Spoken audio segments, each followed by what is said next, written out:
Bueno, hoy nos va a tocar seguir con lo que es el espacio urbano, vamos a cerrar algunos conceptos, vamos a añadir algunos conceptos nuevos, vamos a estudiar algunos fenómenos. La clase en sí va a ser más o menos breve y nos va a servir como un cierre para estos temas de espacios geográficos y sus actividades económicas. En primer lugar, vamos a hablar un poco de lo que es el proceso de urbanización. La urbanización lo que implica es un traslado de población de zonas rurales a zonas urbanas. Nos va a servir un poco para entender que, si bien en la actualidad la mayor parte de la población a nivel mundial, es decir, en todos los países del mundo, en todo el planeta, vive en ciudades, pero hace, por ejemplo, 100 años, solamente un 15%, alrededor de un 15%, vivía en zonas urbanas y el resto del 85% en zonas rurales.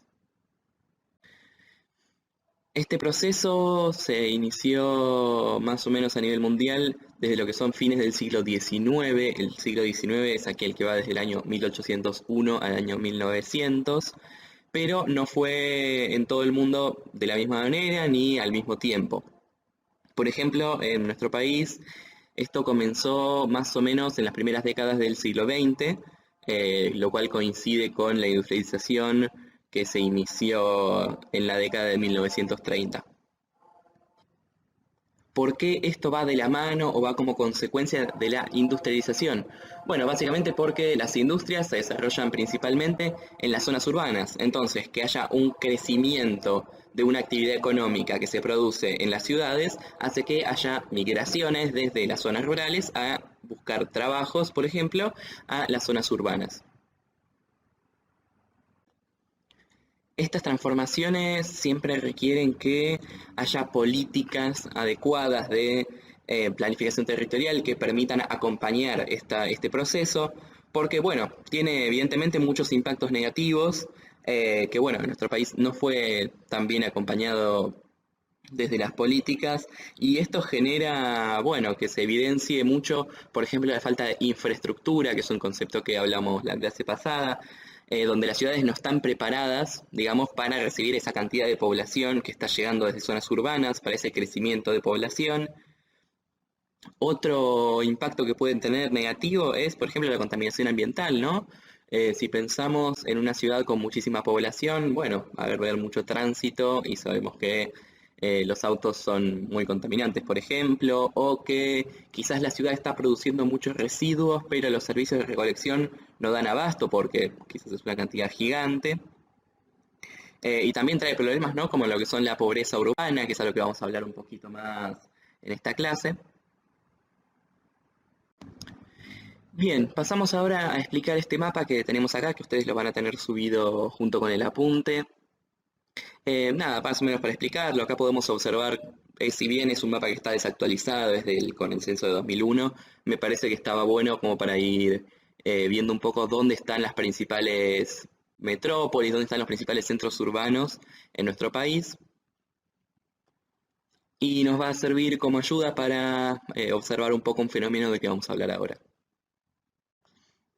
Vamos a definir el concepto de megalópolis. ¿Qué es una megalópolis? Básicamente es una unión entre dos o más áreas metropolitanas o metrópolis, que es un concepto que estudiamos la clase pasada, a causa de su crecimiento de población y de su territorio, que genera que parezca que es una sola, ¿no? Que se junten todas lo que son las construcciones de una metrópoli y de la otra, para conformar lo que pareciera ser una única gran ciudad. Eh, el ejemplo más conocido y que nos ayuda un montón a ver cómo se ve desde arriba, digamos, cómo se ve la iluminación de estas ciudades en esta imagen que tenemos acá, es la que une las ciudades de Boston y Washington en Estados Unidos y que recorre todas esas ciudades intermedias que, si se fijan, ahí es como, parece como una luz continua, ¿no? Esas son las luces de la ciudad y se ve como si fuese una sola, todo de corrido sin ninguna parte, digamos, como negra apagada en el medio. Y es todo un continuo de construcciones que termina juntando evidentemente ciudades que en un principio tenían un límite político, y que lo siguen teniendo, digamos, porque la ciudad de Boston es una y la ciudad de Washington es otra, pero se encuentran unidas por ese espacio urbano construido que tienen entre medio.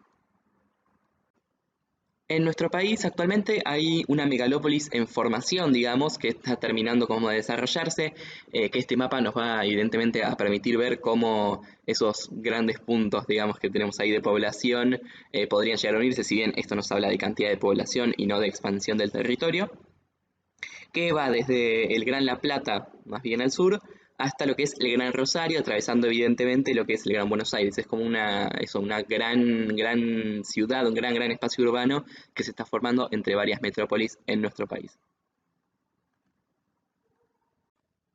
Vamos a pasar a estudiar una serie de ciudades que en la actualidad cumple nuevas funciones, ¿no? Para lo que son los espacios urbanos, que tienen que ver con efectos a nivel mundial, digamos, son ciudades cuyas actividades tienen una gran influencia en todo el mundo. Son, en primer lugar, espacios urbanos en los que predomina la actividad terciaria de servicios por sobre la secundaria industrial, que es la actividad como tradicional, ¿no? De los espacios urbanos. Estas funciones van desde lo económico, digamos, desde que se tomen grandes decisiones económicas que afecten a todo el mundo, hasta también lo cultural, donde se generen, por ejemplo, modas o pautas sociales que a través de los medios de comunicación se difundan en todo el mundo y sean como, bueno, casi como un ejemplo de cómo hay que ser, digamos, como sociedad en básicamente eso, todo el planeta. Son las ciudades que dentro de esta jerarquía urbana de la que hablamos la clase pasada tienen la mayor importancia. Por ejemplo, no sé, las ciudades de París, de Nueva York, que son ciudades no solo reconocidas en todo el mundo, sino que tienen un gran poder de influencia, de decisión en un montón de cosas a nivel, eso, de todo el mundo, de todas las ciudades del mundo. El desarrollo de estas nuevas funciones, de estas ciudades, tiene que ver con lo que hoy conocemos como el proceso de globalización, que es básicamente un proceso de integración, digamos, de todo el globo, de todo el mundo, de todos los países del mundo, tanto a nivel político y económico como a nivel social y cultural. Básicamente, para decirlo en otras palabras, lo que genera es que las culturas, las sociedades de todo el mundo sean cada vez más parecidas entre sí, que sean más homogéneas, es decir, que tengan características comunes, sean compatibles, similares. Y esto explica un poco, ¿no? Ayuda a explicar un poco cómo es que hay ciudades que si bien están ubicadas en una parte del mundo y son parte de la cultura de un país, tienen efectos fuertemente visibles, tanto culturales como económicos, en todo el globo.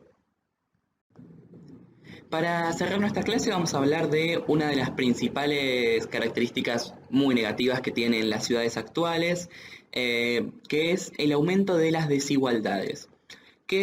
¿A qué nos referimos con desigualdad? Nos referimos a la diferencia profunda e injusta para el acceso a lo que son recursos y oportunidades entre los distintos grupos que componen una sociedad.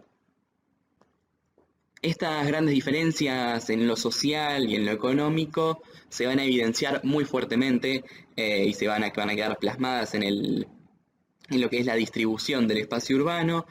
Ya desde un principio, por ejemplo, mirando que hay barrios que podemos caracterizar como ricos y otros que podemos caracterizarlos como pobres, o que incluso mientras hay gente viviendo en barrios privados, que así con todo el lujo del mundo, también están en crecimiento constante lo que son las villas miseria o asentamientos informales.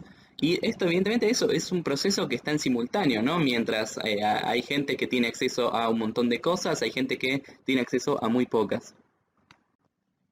A este fenómeno de gran, digamos, polarización que hay en una sociedad, lo definimos como segregación social. ¿Qué significa segregación? Básicamente es separación.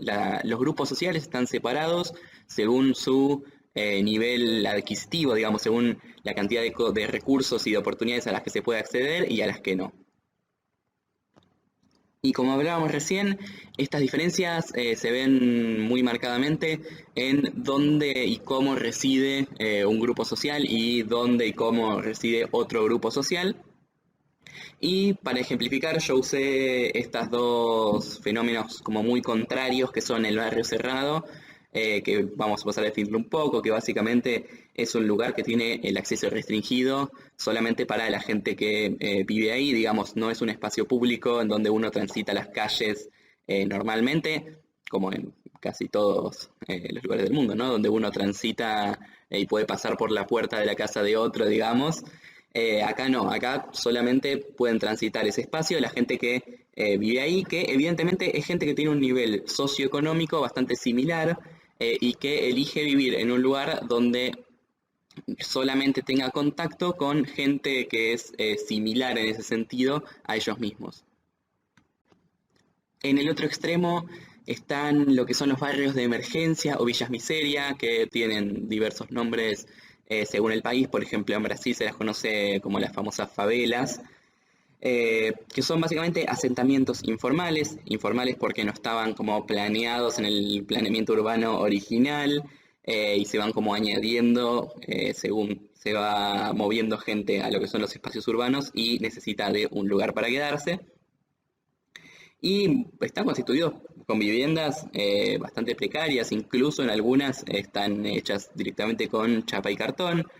Se encuentran también en lugares que son inadecuados para su urbanización, como por ejemplo debajo de una autopista o en predios abandonados, y presentan también alto riesgo, ¿no?, para la salud de sus habitantes, porque si estamos hablando de que no estaban en el planeamiento urbano original, evidentemente no van a tener la infraestructura necesaria en cuanto a agua potable o cloacas, por ejemplo. Eh, entonces, nada, muchas veces hay una gran ausencia de servicios sanitarios. Y bueno, por hoy vamos a cerrar acá con estos conceptos del espacio urbano, vamos a cerrar con este tema y vamos a empezar a planear un poco en hacer un simulacro para incorporar todos los temas.